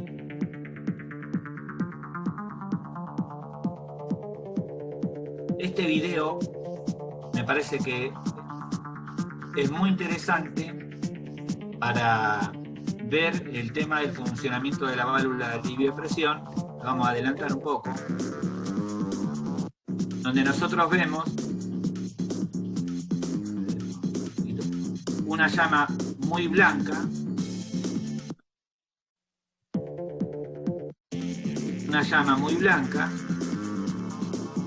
esta parte y todo lo que se está quemando es humo negro porque se está quemando el resto del camión. Y lo que sí vemos acá es que esta llama blanca cada vez es más larga. Esta situación nos está indicando que la presión interna se está incrementando en gran manera, merced al calor obviamente, y que este camión que lleva gas está volcado sobre su lateral izquierdo. ¿Sí? Y que cada vez la llama... A ver, y ustedes no ven a ningún bombero que se está acercando a ese lugar, porque inteligentemente los bomberos han evaluado que no pueden hacer nada. Que no pueden hacer absolutamente nada, entonces no van. La presión cada vez es mayor y en algún momento las válvulas de alivio de presión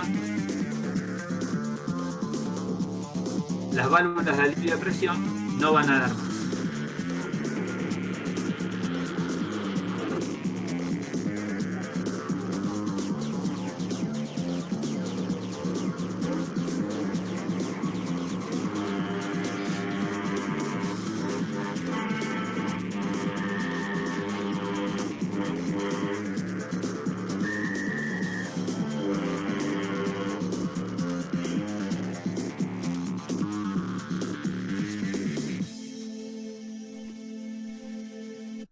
Sí, y esto es lo que ya hemos visto, lo de la bleve, lo de la tasa de expansión y de lo que puede pasar con esa bola de fuego. A ver, en el caso de los gases tóxicos, ¿sí? Nosotros podíamos hablar que podemos usar niveles de protección en espacios cerrados que sean de una manera y aditamentos de seguridad que sean de otra manera.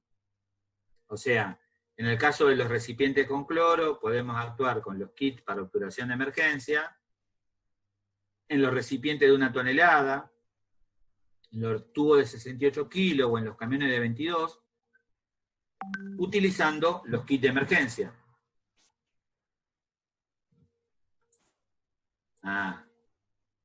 Bien, gracias Alejandra. A ver. En este video anterior, que Alejandra me dice que no se escuchaba mientras yo hablaba arriba del video, que tengo que corregir eso, simplemente les decía que el incremento de la llama, de la longitud de la llama, hablaba del incremento de la presión interna. Y eso a su vez hacía que entender que no había que arrimarse ni hacer nada, porque no podíamos hacer nada. No íbamos a hacer nada. Se escuchó perfecto, Dani. Fue en base al primer video, pero nada, delay. Todo bueno. Lo último se escuchó perfecto. Bueno, listo, pasamos de largo. Entonces, acá les contaba de los equipos, de los kits para emergencias, ¿sí? Que a veces uno no puede hacer nada, ¿sí? O si tiene los kits, tiene que saber colocarlos. Tiene que saber que los transportes en la Argentina, al menos lo de la firma Transclor, cada camión lleva un contenedor, un kit de emergencia. Hay que saber buscarlo y hay que saber colocarlo. Y no hay que desesperarse. Ahora bien, si fuera un espacio cerrado, uno usaría el nivel A de protección química. O sea, si yo llego ante un vuelco de este camión, obviamente, tranquilamente, sería lógico que para el reconocimiento vayamos preparados con lo mejor que tenemos. Si está al aire libre, jugamos con el viento, jugamos con el equipo, siempre un equipo de respiración, independientemente de que haya o no fuga, y aprender cosas básicas. Hoy por hoy aprendimos, por el tema del COVID, que tenemos que llevar arriba de la dotación un tacho con detergente. Eso es fabuloso. También aprendimos que por el COVID llevamos una solución que tiene hipoclorito de sodio para descontaminar. Fabuloso. Si nosotros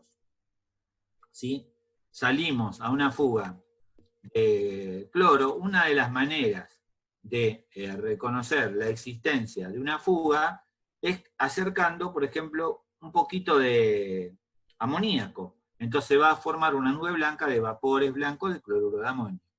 Si hubiera un camión volcado con nitrógeno, con amoníaco, nosotros podríamos ir con nuestro recipiente de hipoclorito mágico, lo ponemos en la cercanía del amoníaco y sería al revés.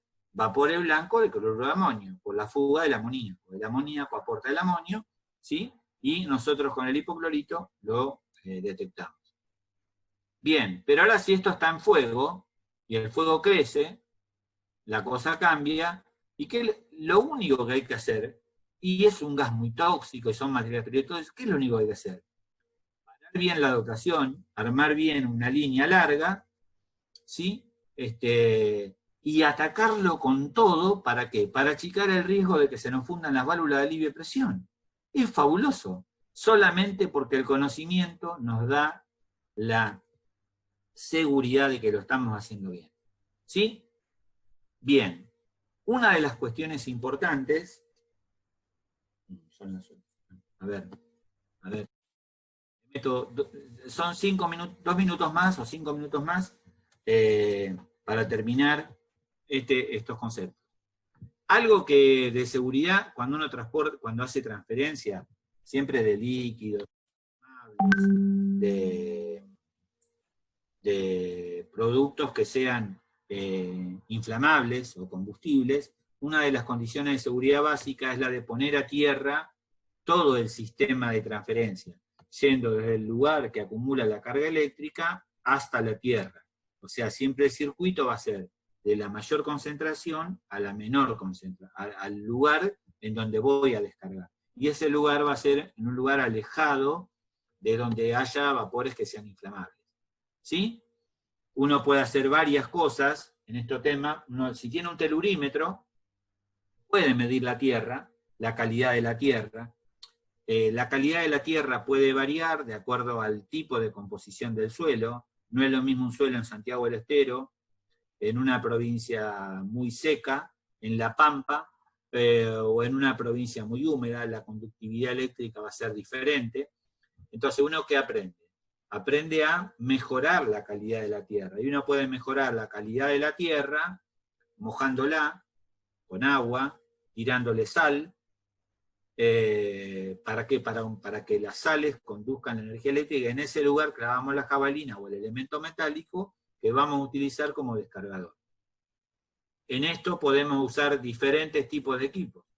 Podremos utilizar equipos que sean intrínsecamente seguros, neumáticos, o que sean equipos eléctricamente seguros que estén blindados, antiexplosivos. También la ropa de los que trabajen allí tiene que ser adecuada para poder trabajar en la transferencia de inflamables. ¿Sí?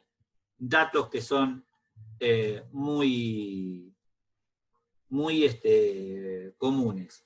Si uno quiere hacer tierra, o si quiere enganchar para descargar en una superficie metálica que esté pintada, tal vez la pintura oficie de aislante. Entonces habrá que raspar la pintura, llegar al metal, para, con los cocodrilos que tenga, los prisioneros, presionar en ese lugar para hacer la descarga a la jabalina o a lo que estemos usando como descargador. ¿Sí? Tener presente que uno puede tener un equipo. En este caso estábamos haciendo un trabajo y con este telurímetro estábamos midiendo la calidad de la tierra, ¿sí? Y estos cocodrilos, ¿sí? A veces yo he visto en algunos lugares donde algunos han hecho una capacitación y observó que muchos en algunos lugares observan o compran las pinzas esas que se utilizan para arrancar un auto, ¿sí? Como descargador de tierra. Y en realidad es medio contraproducente eso, porque el diámetro del conductor eléctrico va a oficiar de resistencia al pasaje de la corriente. O sea, los conductores que se usan para descargar la tierra tienen que ser conductos que ofrezcan mínima resistencia para descargar estas corrientes parasitarias que se generan cuando se desplazan los gases o los vapores o los líquidos inflamables. También cuando hablaba de la ropa, lo importante de esto es entender que no podemos estar con ropa sintética si usan overol o un buzo que sea medio de polar, o si no es de polar, ropa sintética, con el solo frotamiento con el aire. Si el aire es seco, incrementa la carga eléctrica. Si estamos en una transferencia inflamable, no puede la gente estar con ese tipo de ropa. Había un muchacho de YPF que es de Ensenada, que lo vi así al pasar, que no sé el nombre, que lo veré después, que esto lo tienen muy claro. ¿Por qué? Porque sabemos que el frotamiento, esto es un derrame, hay acetona ahí, ¿sí? O sea, ustedes vieron lo que hace, él se frotó a propósito, pero en un lugar donde hay mucho viento y donde uno tiene prendas que acumulan la carga eléctrica, puede generar este tipo de... Y finalmente, a ver, ahí me dice algo, y en esto que está ahí, estábamos venteando hidrógeno, pero el hidrógeno es un gas extremadamente inflamable y explosivo. Entonces la única manera de que no se explote con el aire, ¿sí?, y que nos genere una inflamación, hicimos una apertura bajo agua. Entonces, ¿qué hacíamos con el nitrógeno? Impedíamos que se nos forme una mezcla explosiva. ¿Qué les quiero contar? O sea, todas estas maniobras, ¿sí?, hacen que uno pueda actuar con seguridad. En el caso de los gases inflamables, algo importante, si pasa de la fase líquida un gas que está refrigerado, lo comprime y lo tiene que mantener líquido, no puede el gas vaporizarse. Y una recomendación que se hacen desde las transferencias de gases es obtener una Y en el dispositivo de transferencia, en donde exista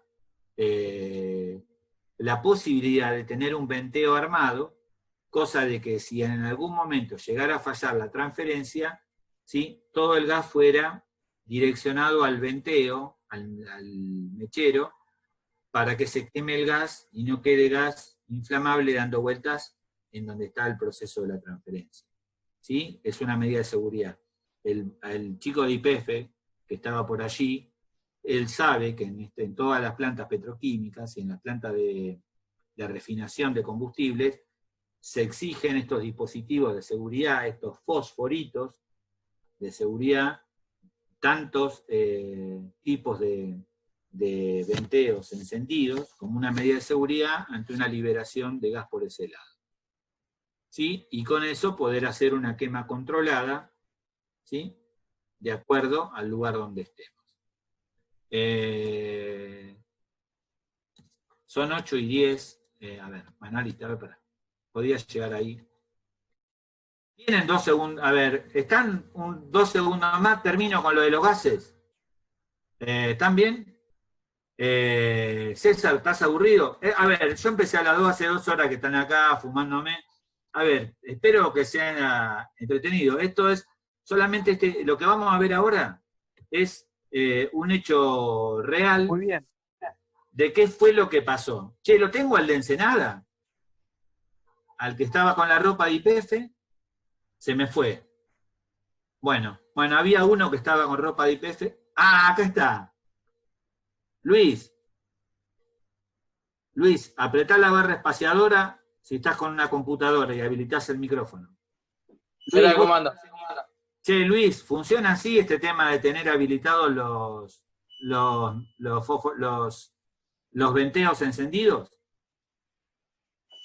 ¿Los venteos? ¿Cómo los venteos encendidos? Claro, viste que cuando vos pasás por Campana, por las refinerías, que vos mirás arriba, que a veces hay una... ¿A las antorchas te referís vos? Claro. Las antorchas... Sí, la verdad que sí, porque es un sistema de seguridad que tienen las refinerías y la petroquímica. Claro, y ese sistema de seguridad... En caso de emergencia, las plantas descomprimen todo, liberan todo el producto a lo que son las antorchas. Entonces el gas que sale se inflama y no genera un riesgo adicional. Así es. ¿Y todo el tema de la descarga a tierra es algo parecido a esto que yo contaba? Exacto, sí, sí. Tiene mucho que ver la descarga a tierra. Es más, sí. En los mismos camiones, cada vez que se trabaja, como se sabe, se tiene que poner la descarga a tierra. Siempre. Bien. Bueno, Luis, ¿vos sos bombero de Ensenada? Sí, sí, soy bombero de Ensenada y bueno, tuvimos una intervención en conjunto con usted acá en lo que es la zona nuestra. Ah, con el transporte, con el trasvase de benceno, listo, esa la contamos en un rato. Así contamos que los bomberos de Ensenada estuvieron bárbaros. Sí, bueno, sí, está el segundo jefe y un oficial también presente que son del cuartel. Ah, buenísimo, bueno, les agradezco toda la colaboración que nos dieron allí y vieron que todo lo que uno hace en distintas emergencias lo aprovechamos para capacitar a un montón de gente en otro lado. ¿Tá? Así que muy agradecido con todo la ayuda que nos dieron. Bueno, termino esto, que llegamos acá. A ver, vamos a compartir esto. A ver. Compartir.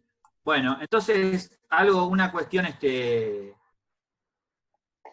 me parece interesante. Una vez piensa que los líquidos inflamables están resueltos cuando uno cree que más o menos hizo la equipotenciación entre poner las tierras. Y vamos a ver 3 ejemplos nada más. Miremos este. ¿Sí? Esto que ven acá es un camión, un acoplado que volcó, que llevaba alcohol. Obviamente, para ponerlo, se mueve el contenido residual, le hacen muchos vapores, se queda sin tomar contacto el tanque con la tierra.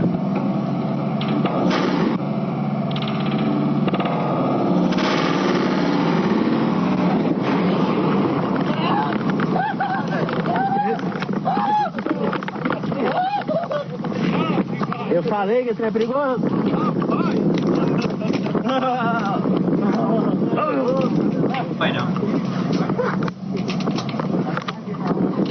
Bueno, si uno miraría eso, diría, bueno, miremos este caso parecido que pasó en la provincia de Buenos Aires, en Bransen. Ustedes saben que en la Argentina se fabrica metanol en Neuquén y el metanol se transporta hasta Puerto Rosales, en Bahía Blanca, donde alguna vez iba a ser el tren del metanol, que lamentablemente no pudo funcionar, y que obliga a que todos los días hayan transportes de metanol en grandes cantidades y que circulen más o menos 30 camiones, entre 30 y 60 camiones diarios entre Neuquén y Bahía Blanca, con ya más de 64 incidentes con transporte de metanol. El metanol es un alcohol que es muy inflamable y si tuviéramos una ingesta de ese metanol nos puede provocar la muerte porque se comporta como tóxico. ¿Sí? Pero este es solamente un breve relato de eso.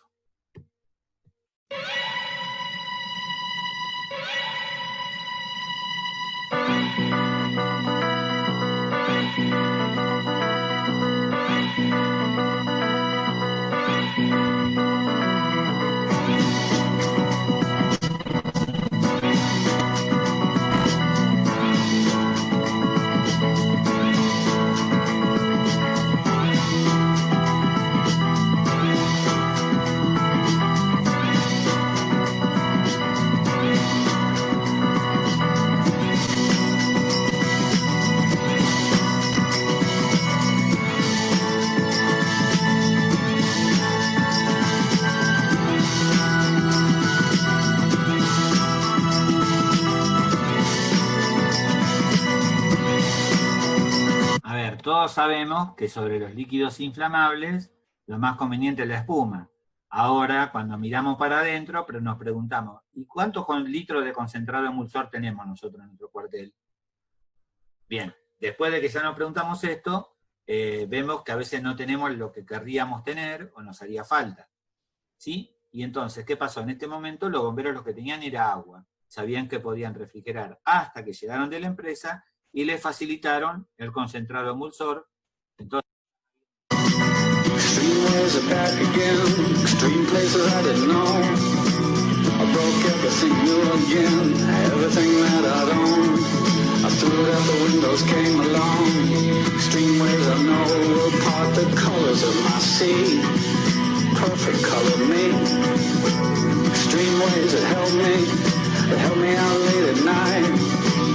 extreme places I had gone, but never seen any light. Dirty basements, dirty noise, dirty places coming through. It fell apart. Oh baby, I didn't have much to say.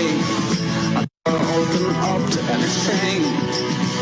Algo interesante, el camión tenía contenido residual, no fue transferido el contenido residual, y con ese manto de espuma que le metieron arriba del metanol, cuando llega la noche, deciden levantar el transporte. Acuérdense del video del tanque anterior, ese que pasó en Brasil, ese que vimos recién de alcohol. Esto es lo mismo. it all. I had to close down everything, I had to close down my mind. Too many things caught me, too much could make me blind.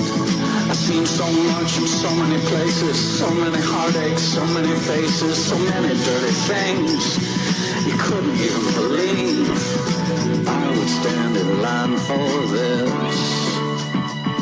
It's always good in life for this. Oh baby, then it fell apart. It fell apart. Oh baby, then it fell apart. It fell apart. Oh baby, then it fell apart. It fell apart. Oh baby,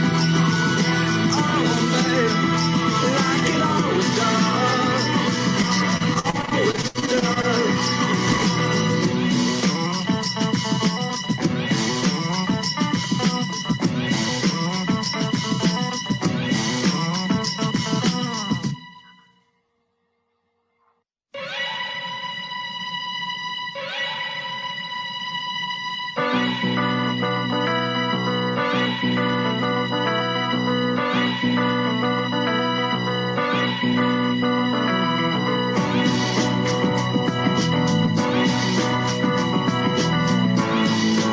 Bueno, ustedes vieron qué pasa. Cuando uno linga el camión para levantarlo, hay un momento que deja de hacer no hay conductividad entre el tanque que estaba apoyado en la tierra y la tierra. Entonces el movimiento hace que se evapore mucho vapor de hidrocarburo, mucho vapor de alcohol. El alcohol es un hidrocarburo, ¿sí? Porque tiene hidrógeno y carbón. Entonces el alcohol se mueve, se evapora, no hay conexión a tierra, y esa conexión a tierra hace que se acumule el vapor y que se desprenda la chispa. Esa misma chispa es la que podría pasar si nosotros, ¿sí?, no tenemos en cuenta que hay muchos productos que son inmiscibles en agua. ¿Sí? Esta idea es, este producto es inmiscible en agua, ¿sí? Este lo revuelve, ahí por favor, el que diga, y no tiene guantes, todo eso, olvídese de que está viendo este video, es un video espectacular. Él introdujo un inflamable a ese recipiente, y ahora miren lo interesante de esto, lo que hacen los inflamables, ¿sí?, inmiscibles en agua.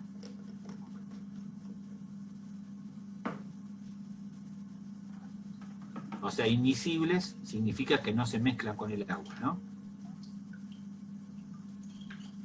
Solamente utiliza agua como para enjuagar.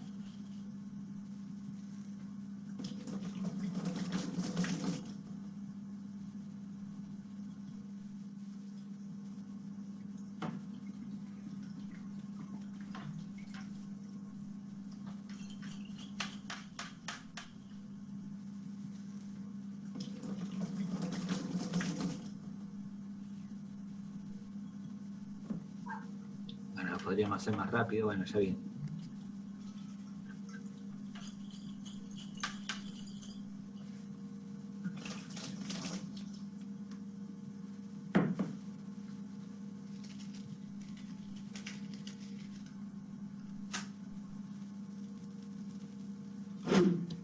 Bien, esto es como para hacer magia. ¿Sí? 2 minutos más, termino con esto. Ahí está, ya, y acá. Hay 2 segundos más. Gracias por la paciencia que me tienen. Bueno, entonces esto lo pasamos y mostraba esto. Bueno, algo importante, ¿sí? Hay gases como el hidrógeno, ¿sí? El hidrógeno tiene la particularidad de que es un gas que cuando se quema no emite llama, no se ve la llama, se ve la distorsión del aire. Entonces, ¿qué es lo importante en esto? Entender que podemos estar frente a este camión volcado, que esté en una ruta, el hidrógeno viene en este tipo de recipiente porque tiene una presión y un volumen crítico de almacenamiento, por eso no va a granel. Esto viene en este tipo de tubo, y cuando uno abre esta caja, cada tubo tiene una válvula, ¿sí? Esto se usa muchísimo en tareas de hidrogenación. ¿Sí? O sea, para hidrogenar grasas, se usa en la industria petrolera, en la industria de la alimentación, ¿sí?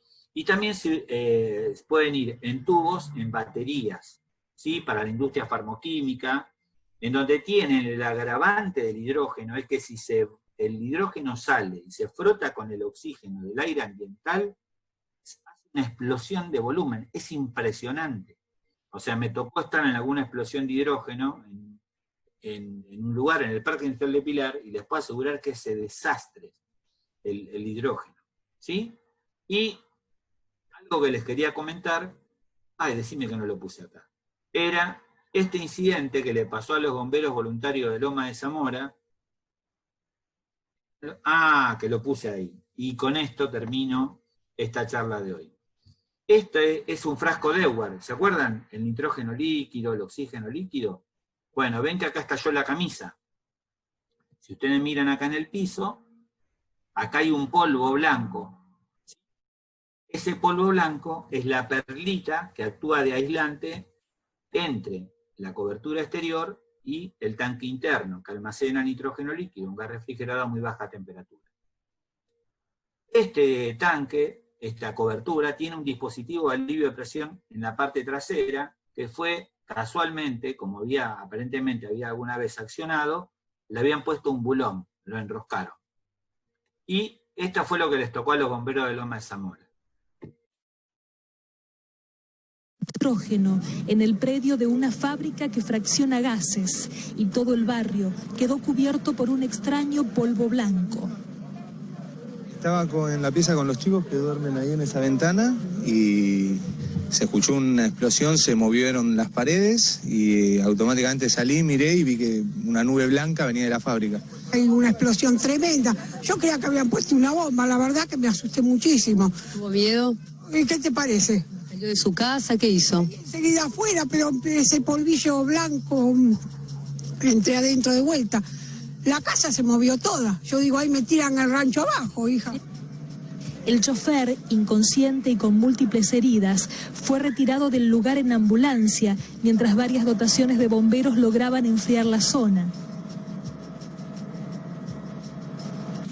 En la fábrica había otros 20 camiones de similares características expuestos al peligro, por lo que los vecinos sostienen que estuvieron al borde de una tragedia. Perdón.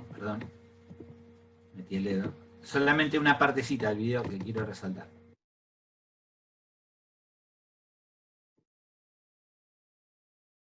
Nitrógeno en el predio de una fábrica, 20 camiones de similares características expuestos al peligro, por lo que los vecinos sostienen que estuvieron al borde de una tragedia.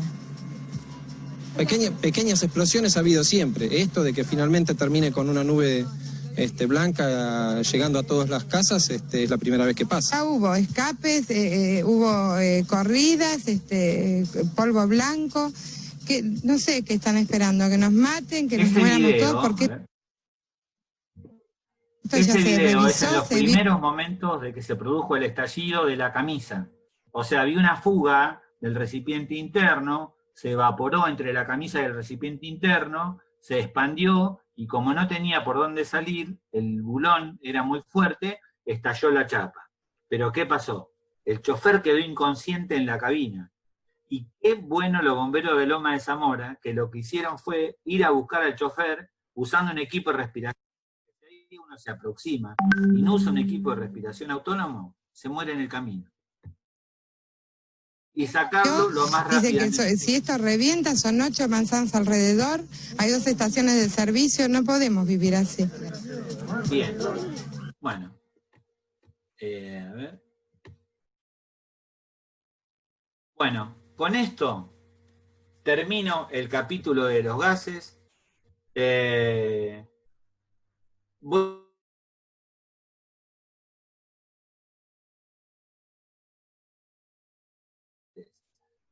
Dos horas y 27 minutos con la